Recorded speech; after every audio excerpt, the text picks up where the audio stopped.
Do you believe that you have the ability to achieve fame and fortune, making millions of dollars, and becoming one of the few wealthy Americans?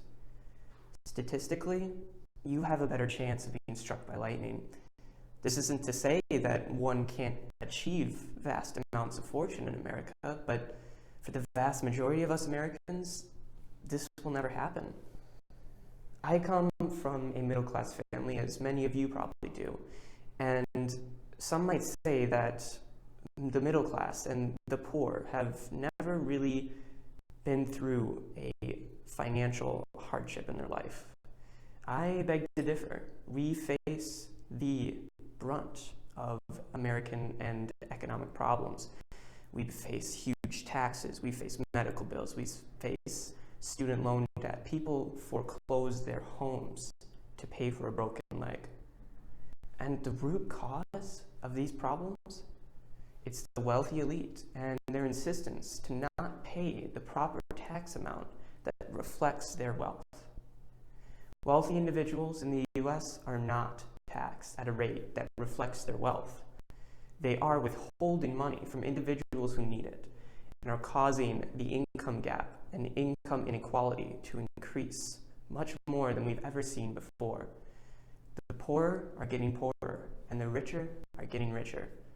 There would be no decrease in the wealthy's quality of life, yet they refuse to obey the law and pay a fair amount of taxes. This issue can be solved in one simple solution: effectively tax the rich.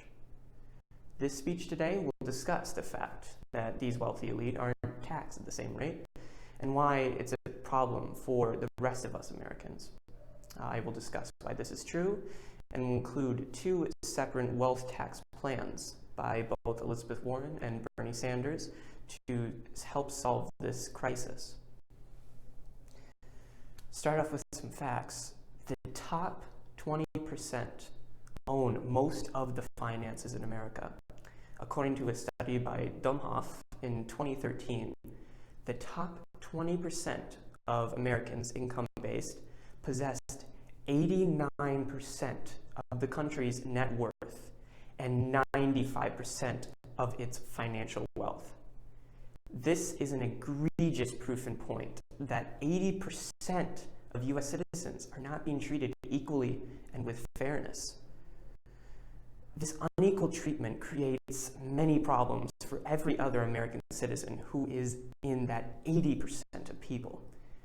When the government runs out of money that it needs to fund social services and programs, and the tax dollars that could have helped those services stay afloat and help so many people lay stagnant in a bank vault of some insanely rich individual. Besides that point, income inequality has grown at an alarming rate. Americans for Tax Fairness estimates that 30% of income inequality is due just to unfair taxes. And this percentage will only keep rising. Now, there are many different causes for the fact that income inequality is so severe in America, but there are two important ones to note.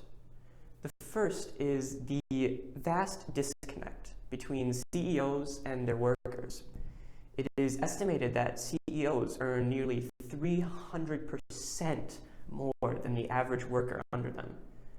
This discrepancy only serves to grow the CEO's income and lower the quality of life for their workers.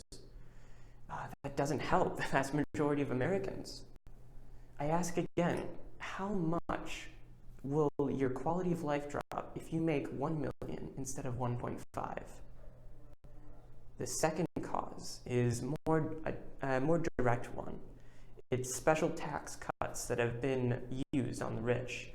In the 1990s, this was a popular tactic by conservative senators and legislators and lobbyists to garner support from the wealthy elite. Setting in tax breaks, especially when it concerns property taxes. Bernie Sanders, 2020 presidential candidate, states in his article that the vast majority of the wealth owned by the top 0.1% of Americans is not housing or real property and is not subject subject to any sort of property tax. Having these tax breaks for the rich enables them to accumulate vast amounts of wealth without being taxed on them. It would be like you not even paying taxes on half of the things that you own. Would you be arrested for that? Of course, but the rich aren't. A tax on extreme wealth, which would tax in incremental amounts, starting at 1% on net worth above 32 million and end at 8% for wealth over 10 billion, is Bernie Sanders' plan. That is his solution to the tax problem. Elizabeth Warren has a slightly different version, but they're both in the same light, where it's taxing at a flat rate that increases as your income rises. Her plan is an annual 2% tax on all assets. That includes net worth above 50 million and a 3% tax on every dollar of net worth above 1 billion. Both of these plans are to wrangle in the rich elite and prevent the systematic abuse of 80% of Americans when it concerns wealth and income. Wealthy individuals in the U.S. are not taxed at a rate that reflects their wealth. They are withholding money from individuals who need it and are causing the income gap to increase dramatically. There would be no decrease in the wealthy's quality of life if these tax implementations were implemented. But yet we still are having a huge increase in inequality, and people are starving, people are suffering, all because the rich don't want to give up a few more of their dollars.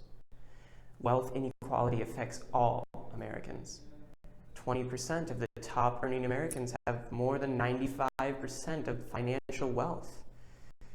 The top 20% of Americans have 95% more financial wealth than the bottom 80%. Income inequality is caused by these CEOs being paid at an unfair rate far above their workforce, and tax cuts that benefit the rich. These two tax plans that we talked about previously have been presented by presidential candidates, and both could work wonders to fix this issue. At the end of the day, which has more value, human livelihood or wealth? When concerning millionaires and billionaires, we know the answer before they even open their mouths. But it's up to you to decide for yourself.